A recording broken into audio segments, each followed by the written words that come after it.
ठाण्यामध्ये नरेश म्हस्केंच्या रॅलीला सुरुवात झाली आहे। खासदार श्रीकांत शिंदे रॅलीत सहभागी झालेत आणि थोड्याच वेळात नरेश म्हस्के मुख्यमंत्र्यांच्या उपस्थितीत उमेदवारी अर्ज दाखल करतील। भिवंडीमध्ये कपिल पाटलांनी मोठं शक्ती प्रदर्शन केलं। छत्रपती शिवाजी महाराज चौकातून मोठी रॅली काढण्यात आली। या रॅलीमध्ये हजारोंच्या संख्येने पदाधिकारी आणि कार्यकर्ते सहभागी झाले। अर्ज दाखल करण्यापूर्वी उमेदवारांकडून देवदर्शन करण्यात येत आहे। उत्तर मध्य मुंबईचे महायुतीचे उमेदवार उज्ज्वल निकम यांनी सिद्धिविनायकाचं दर्शन घेतलं। अर्ज भरण्याआधी ते सिद्धिविनायकाच्या चरणी लीन झाले। महायुतीचे उत्तर पश्चिम मुंबई लोकसभा मतदारसंघाचे उमेदवार रवींद्र वायकर आज उमेदवारी अर्ज भरणार आहेत। अर्ज भरण्यापूर्वी त्यांनी देवदर्शन घेतलं। विजयासाठी देवाच्या चरणी प्रार्थना केली। बारामतीत खासदार सुप्रिया सुळे यांच्या प्रचारासाठी हजारोंच्या संख्येने महिला उपस्थित झाल्या। यावेळी पवार कुटुंबातील सुळे यांच्या आई प्रतिभा पवार, शर्मिला पवार, सुनंदा पवार, रेवती सुळे उपस्थित होत्या। सुप्रिया सुळे यांच्या आई प्रतिभा पवार यांनी महिलांना हात जोडून विनंती देखील केली। माझा आवाज लहान आहे पण मी जरा मोठ्याने बोललो की लोकांना मी दमात घेतो असं बोलतात, असं म्हणत अजित पवारांनी खोचक टोला लगावला। कोकणात आज राजकीय शिमगा बघायला मिळणार आहे। रत्नागिरी सिंधुदुर्ग मतदारसंघातील महाविकास आघाडीचे उमेदवार विनायक राऊत यांच्या प्रचारासाठी उद्धव ठाकरे सभा घेणार आहेत। कोकणात आज ठाकरेंची तोफ धडाडणार आहे। विनायक राऊतांच्या प्रचारासाठी कणकवलीत उद्धव ठाकरेंची जाहीर सभा होणार आहे। या प्रचार सभेची जय्यत तयारी करण्यात आली आहे। आमदार वैभव नाईक यांच्यासह पदाधिकाऱ्यांकडून सभास्थळाची पाहणी करण्यात आली।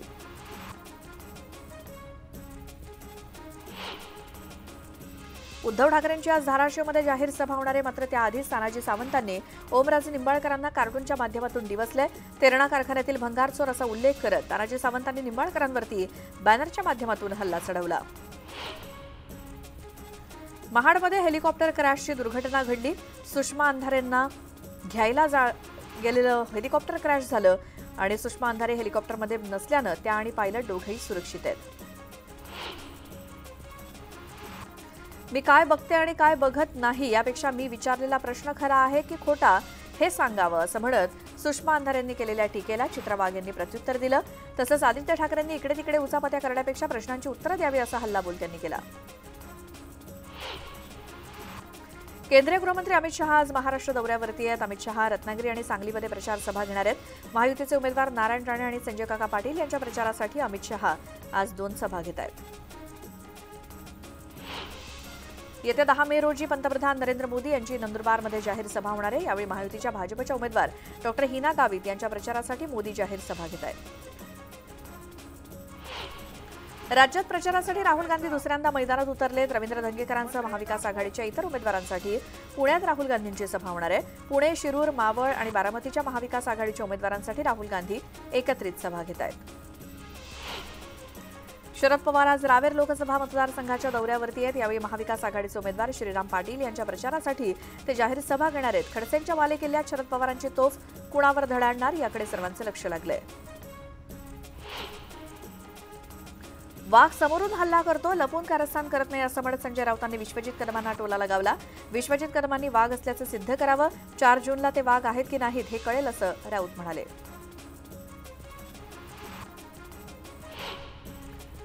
स्टेजवर एक आणि खाली दुसरी भाषा करू नका नाहीतर पंचायत होईल अशा शब्दात जयंत पाटलांनी काँग्रेस आमदार विश्वजित कदम यांना अप्रत्यक्ष इशारा दिला।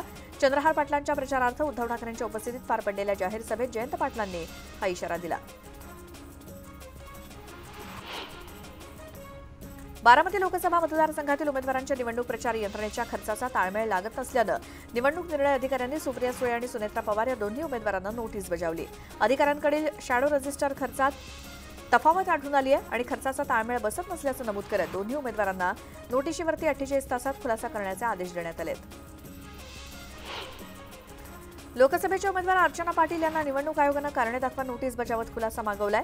शिवसेना ठाकरे गटाचे उमेदवार ओमराजे निंबाळकर यांनी अर्चना पाटील यांची तक्रार केली होती आणि लोकसभा निवडणुकीत पैसे वाटण्याचा आरोप त्यांनी केला।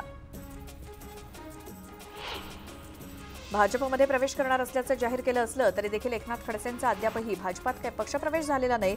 त्यातच खडसेंनी भाजपच्या कार्यालयात बैठक घेतल्यानं भाजपचे कार्यकर्ते गोंधळात पडलेत। वंचित आघाडीचे उमेदवार आतिश बनसोडे यांच्यासाठी प्रकाश आंबेडकर यांची सोलापुरात सभा पार पडली आणि यावेळी बोलताना प्रकाश आंबेडकरांनी प्रणिती शिंदे यांच्याबाबत मोठं विधान केलं।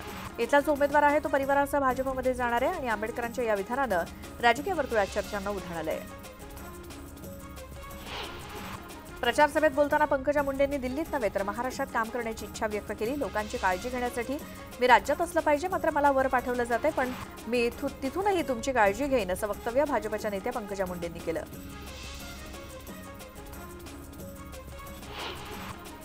मुंडे कुटुंबातील पालक आणि बीड जिल्ह्याचा पालकमंत्री म्हणून माझ्यासाठी बीडमधील निवडणूक भावनिक आहे असं वक्तव्य धनंजय मुंडेंनी केलं। तर पंकजा मुंडेंना खासदार म्हणून नाही तर केंद्रीय मंत्री म्हणून निवडून देणार असा विश्वास त्यांनी व्यक्त केला। राजेंद्र गावित यांचं राज्यात पुनर्वसन केलं जाणार असा दावा सार्वजनिक बांधकाम मंत्री रवींद्र चव्हाण यांनी केला। गावित यांची भेट घेऊन त्यांची नाराजी दूर केल्याची माहिती त्यांनी यावेळी दिली।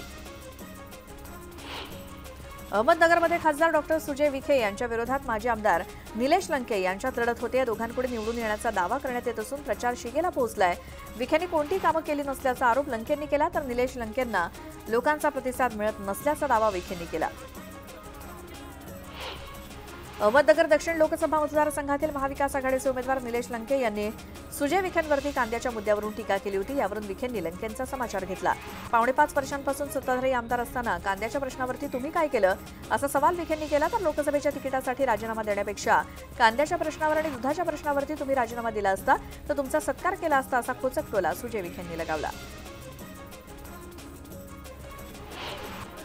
20 वर्षांनंतर संजय निरुपम शिवसेनेत घर वापसी करणार आहेत। आज मुख्यमंत्री एकनाथ शिंदेंच्या उपस्थितीत पक्षप्रवेश सोहळा संपन्न होणार आहे। श्री विठ्ठल सहकारी साखर कारखान्याचे चेअरमन अभिजित पाटील यांना दिलासा मिळालाय। कारखान्याच्या गोडाऊनचं सील आज काढण्यात आलंय। न्यायालयीन प्रक्रियेनंतर श्री विठ्ठल सहकारी साखर कारखान्याचं सील काढण्यात आलंय।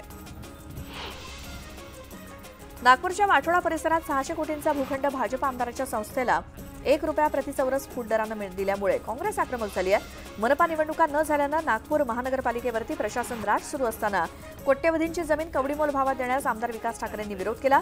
शासन निर्णय काढून देण्यात आलेला निर्णय मागे घेण्याची विनंती करण्यात आली। उद्धव ठाकरेंवरती रामदास कदम यांनी घणाघाती आरोप केलेत। उद्धव ठाकरेंनी स्वतःच्या वडिलांची बेईमानी केली, त्यांनी बाळासाहेबांच्या विचारांची गद्दारी केली आहे असा गंभीर आरोप रामदास कदम यांनी केला। तर मरेपर्यंत भगव्याची गद्दारी मी करणार नाही असा विश्वासही त्यांनी बोलून दाखवला। आमदार योगेश कदम यांनी उद्धव ठाकरेंवरती जोरदार टीका केली। विरोधक तुमच्याकडे येतील, घड्याळाला मतदान करू नका असं सांगतील, मात्र ठाकरे कुटुंब जर काँग्रेसच्या पंजाला मतदान करणार असेल तर रायगडवासियांनी सुनील तटकरेंसाठी घड्याळाला का मतदान करू नये असा सवाल योगेश कदम यांनी उपस्थित केला। तर रामदास कदम यांनी अनंत गीतेंवरती खालच्या पातळीवरती टीका केली। अनंत गीतेंना विदेशात जाण्याचा वेगळाच छंद आहे। गीतेंच्या विदेशवारीवरून केलेल्या टीकेमुळे सर्वत्र खळबळ माजली आहे। रक्षा खडसेंना उमेदवारी जाहीर झाल्यानंतर मुक्ताईनगरचे आमदार चंद्रकांत पाटील यांची नाराजी दूर करण्यासाठी बावनकुळे यांनी त्यांची भेट घेतली। यावेळी खडसेंबाबत माझी नाराजी आहेच, त्यांची डेडलाईन लवकरच सांगेन असं वक्तव्य चंद्रकांत पाटील यांनी केलं। चंद्रशेखर बावनकुळेंनी उद्धव ठाकरेंवरती जोरदार टीका केली। उद्धव ठाकरेंनी हिंदुत्ववादाची लढाई सोडली, जे बाळासाहेबांना अपेक्षित नव्हतं ते उद्धव ठाकरेंनी केलं। ठाकरेंनी काँग्रेससोबत दुकान उघडलं असं म्हणत त्यांनी जोरदार हल्लाबोल केला। प्रकाश आंबेडकर वंचितच्या उमेदवारांसाठी मैदानात उतरलेत। पाचोरा, भुसावळ आणि रावेर या 3 ठिकाणी प्रकाश आंबेडकर यांच्या जाहीर सभा होणार आहेत। यावेळी युवराज जाधव, संजय ब्राह्मणे यांच्या प्रचारासाठी ते सभा घेणार आहेत। रायगडमध्ये ठाकरेंच्या शिवसेनेच्या जिल्हाप्रमुखावरती हल्ला करण्यात आला। महाडमधील सभा संपल्यानंतर इंदापूरला जात असताना लोणेरे वीर दरम्यान अनिल नवगडे यांच्या वाहनावरती हल्ला झाला। हल्ल्यात कारचं मोठ्या प्रमाणात नुकसान झालंय। व्यापारी आणि माथाडी कामगारांच्या वादामुळे गेल्या 35 दिवसांपासून कांदा लिलाव ठप्प आहेत। कांदा लिलाव ठप्प असल्यानं साठवणूक केलेला कांदा सडू लागलाय, त्यामुळे कांदा उत्पादक शेतकरी हवालदिल झालाय। तर लवकरात लवकर कांदा लिलाव सुरू करावा अशी मागणी शेतकऱ्यांकडून केली जाते। सलमान खानच्या घरावरील गोळीबार प्रकरणात आता नवीन माहिती समोर आली आहे। गोळीबार करणाऱ्या आरोपीनं आत्महत्या केल्याचं शवविच्छेदन अहवालातून स्पष्ट झालंय। अनुज थापरनं आत्महत्या केल्याचं स्पष्ट झालंय। राज्यातील 22 जिल्ह्यांमध्ये मुलींच्या जन्मदरात तफावत वाढली आहे। त्यात सर्वाधिक जन्म तफावत जालना जिल्ह्यामध्ये 1022 मुलांमागे मुलींचा जन्मदर 854 आहे, म्हणजेच 168 ची तफावत आहे। नागपूर महानगरपालिकेच्या सभेसाठी नवीन टाउन हॉलचं बांधकाम होणार आहे। परिसरातील जुना टाउन हॉल पाडण्यात येतोय। जुन्या टाउन हॉलच्या ठिकाणी आधुनिक, सुसज्ज आणि 228 सदस्य बसण्याची क्षमता असलेली इमारत उभारण्यात येणार आहे। धाराशिव शासकीय वैद्यकीय महाविद्यालयात डॉक्टर आणि परिचारकांचा ढिसाळ कारभार पुन्हा एकदा समोर आलाय। परिचारकांनी बालकांना लस टोचताच 15 बालकं थंडी तापानं फणफणली, त्यामुळे नातेवाईकांचा चांगलाच गोंधळ उडाला. आरोग्य विभागानं तातडीनं औषध तपासणीसाठी पाठवली आणि त्यानंतर दोषींवरती कारवाई होणार आहे. धाराशिवमधील पांगरदरवाडी इथल्या गावामध्ये प्रशासनाच्या दुर्लक्षामुळे स्वतंत्र सातबारे निघाले नाहीत. गावकऱ्यांनी वारंवार सांगूनही कोणत्याही प्रकारची सुविधा न मिळाल्यानं संतप्त झालेल्या ग्रामस्थांनी निवडणुकांवरती बहिष्कार टाकण्याचा निर्णय घेतला. महानगरपालिकेद्वारे खरेदी करण्यात आलेल्या रोबोटद्वारे आता मॅनहोल चेंबरची सफाई करता येणार आहे. महानगरपालिका मुख्यालय येथे आयुक्त श्रीकांत यांच्या हस्ते रोबोटचं लोकार्पण करण्यात आलं. 10वी आणि 12वीच्या परीक्षेचा निकाल मे महिन्यातच जाहीर होणार असून 12वीचा निकाल 3ऱ्या आठवड्यात आणि 10वीचा निकाल शेवटच्या आठवड्यात जाहीर होईल. निकाल लवकर जाहीर झाल्यास पदवी अभ्यासक्रमाच्या प्रवेश प्रक्रियेला गती मिळेल. प्रशिक्षित आणि महारेरा प्रमाणपत्रधारक दलालांमार्फतच स्थावर मालमत्ता क्षेत्रात घर खरेदी आणि विक्री व्यवहार करणं बंधनकारक करण्यात आलंय. महारेरानं या निर्देशांचं पालन न करणाऱ्या प्रवर्तक आणि प्रकल्प विरोधात कारवाई करण्याचा निर्णय घेतलाय आणि आदेशानुसार प्रकल्प आणि विकासकांची महारेरा नोंदणी रद्द करण्याचाही इशारा देण्यात आलाय. कोकणवासियांना आता गणेशोत्सवाची चाहूल लागली असून गणेशोत्सवाच्या कालावधीत कोकणात जाणाऱ्या रेल्वेगाड्यांचं आरक्षण हे शनिवारपासून सुरू होणार आहे. भारतीय रेल्वेवरील नियमित रेल्वेगाड्यांचं आरक्षण प्रवासाच्या 120 दिवस आधी सुरू होतं आणि त्यामुळे 1 सप्टेंबर रोजी धावणाऱ्या कोकणातील रेल्वेगाडीचे तिकीट 4 मे पासून काढता येणार आहे. मुंबईतील विविध रस्त्यांचं सिमेंट काँक्रिटीकरणाचं काम प्रगतीपथावरती असून या सर्व रस्त्यांची कामं पावसाळ्यापूर्वी म्हणजेच 31 मे पर्यंत पूर्ण करावीत. तसंच काँक्रीटचे रस्ते वाहतूक योग्य स्थितीत ठेवावेत असे आदेश महापालिका आयुक्तांनी दिलेत. पावसाळ्यात सुरू राहतील अशा प्रकारची रस्ते काँक्रिटीकरणाची कोणतीही नवीन कामं हाती घेऊ नयेत अशाही सूचना देण्यात आल्या आहेत. शिवाजीनगर हिंजवडी मेट्रो मार्गिकेवरील वेधशाळा चौक परिसरात टाटा मेट्रो स्थानकाचं काम सुरू करण्यात आलंय. शिवाजीनगर स्थानक, वीर चापेकर चौक, वेधशाळा चौकातील वाहतूक सुरळीत ठेवण्यासाठी या भागात शनिवारपासून वाहतुकीत बदल करण्यात येणार आहेत. गणेशखिंड रस्त्यावरील वीर चापेकर चौक ते वेधशाळा चौक मार्ग एकेरी करण्यात येणार आहे.